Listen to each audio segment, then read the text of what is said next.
Now, moving forward, the new Nigeria People's Party (NNPP) can now boast of having one state chief executive, two senators, and 19 members in the House of Representatives. We see this as a good foundation for NNPP, which is seen in many quarters as the fastest growing party in Nigeria, not just in Kano State. Governor Abba Yusuf is a graduate of civil engineering with specialization in water resources and environmental engineering. He also has a graduate diploma in business administration. He once served under President Umar Musa Yar'Adua as Chairman Governing Board, National Institute for Education Planning and Administration (NIEPA), Ondo State, as far back as 2009. Abba Yusuf was personal assistant to Rabiu Kwankwaso when he was Kano State Governor and later a minister. He was Works and Transport Commissioner in 2011 when Kwankwaso became governor for a second term. Now the die is cast. No more uncertainties. This battle for the soul of Kano appears to be the most popular in Nigeria. It also attracted sons and daughters of Kano who are living in all parts of Nigeria and indeed in the diaspora. Clearview News Desk has therefore already set aside 7 p.m. on MITV channel 255 on the DSTV platform every day, Monday to Friday, as a time when much will always be said on the activities of Governor Abba Yusuf administration. And also for global consumption, join Clearview News Desk on the Facebook and YouTube pages tagged Clearview News Desk. So, from all of us here, we say, congratulations, Abba Gida Gida, congratulations, NNPP.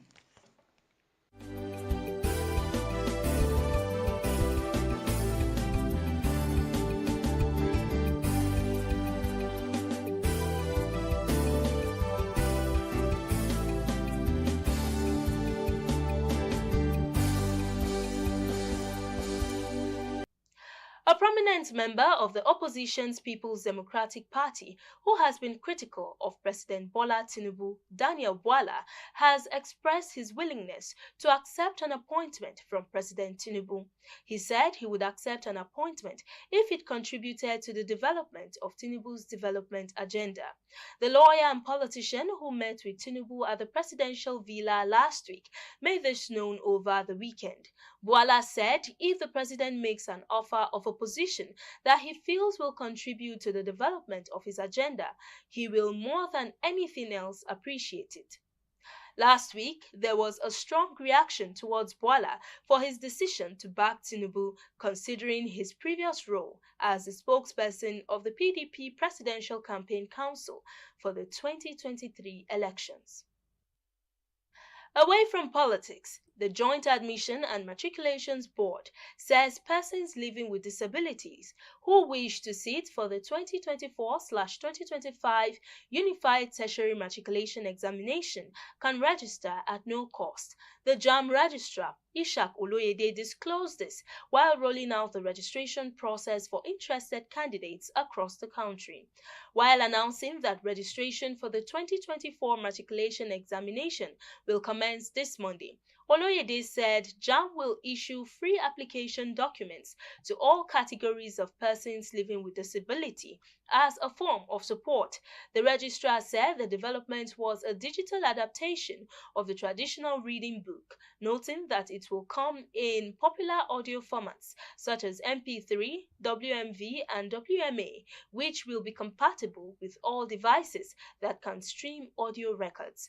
He said the suggestion for the provision of audiobooks was made at the first National Conference on Equal Opportunity of Access to Higher Education in Nigeria.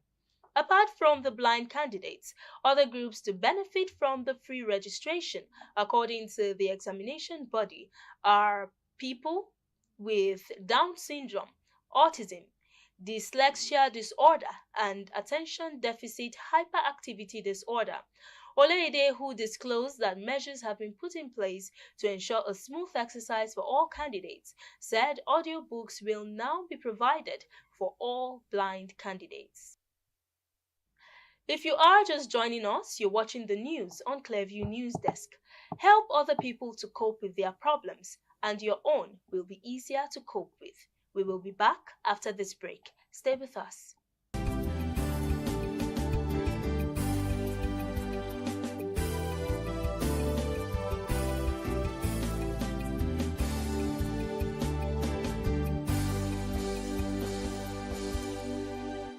Welcome back. And in entertainment, the management of the late singer Mohbad has debunked claims that the singer left a will behind. Recall that Mohbad's father had, in a recent interview, claimed that his son wrote a will before his death.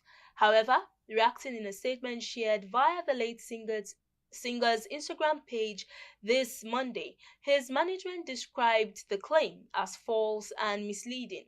The statement partly read, "No members of Mohbad's management or his lawyer have communicated the existence of a will or any such thumb-printed document, as has recently been falsely reported to any member of the family or the public.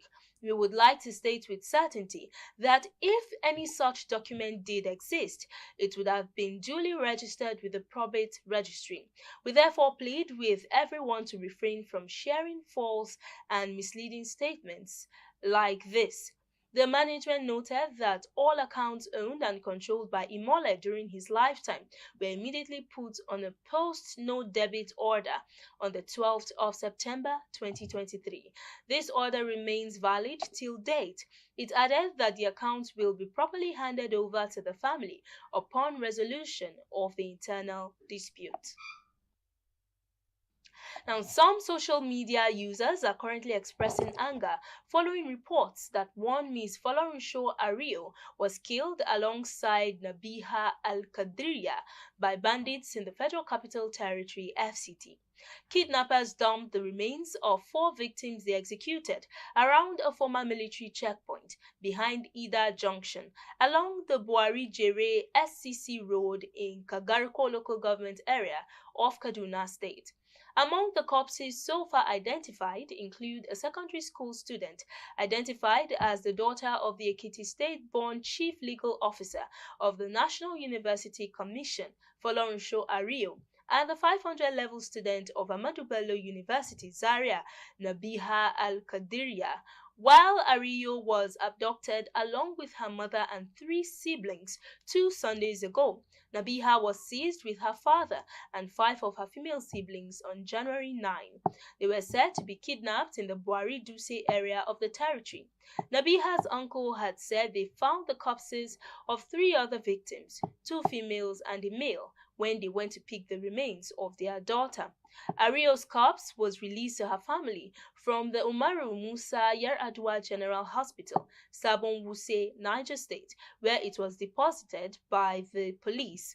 The teenage girl was buried on Sunday, January 14, 2024, in Duse Cemetery, Abuja, while the other members of the family remain with their abductors.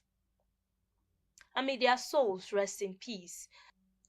And that's the news, but before we go, a recap of the top stories.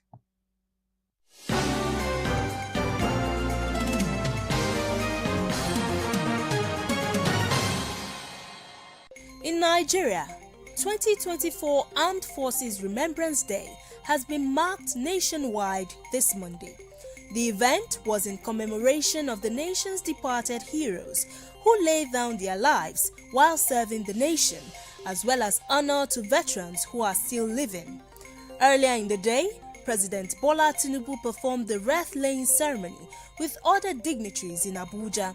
State governors and other dignitaries across the country also performed several rites to mark the day. The acting national chairman of the New Nigeria People's Party, Abba Ali, has said that NNPP is a party to beat in 2027. He assured Nigerians, particularly the people of Kano State, that NNPP would not take their show of solidarity for granted. Ali therefore reiterated that NNPP would continue to defend, promote and serve the interests of the people of Nigeria at all times, irrespective of tribe, gender or religion. Ali, who stated this in Abuja at a news conference, advised justices and judges to always be meticulous in deciding matters of the law. We also told you that the Joint Admission and Matriculations Board, JAM, has said persons living with disability who wish to sit for the 2024-2025 Unified Tertiary Matriculation Examination can register at no cost. The Joint Admission and Matriculations Board has said persons living with disability who wish to sit for the 2024-2025 Unified Tertiary Matriculation Examination can register at no cost. The JAMB Registrar, Ishak Oloyede, stated this while rolling out the registration process for interested candidates across the country.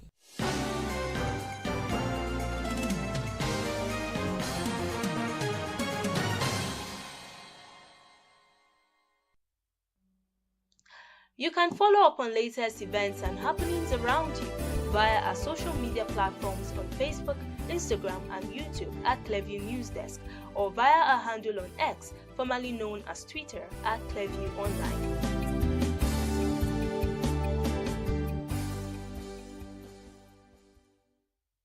Many thanks for joining us. I am Gloria Atta. Bye for now.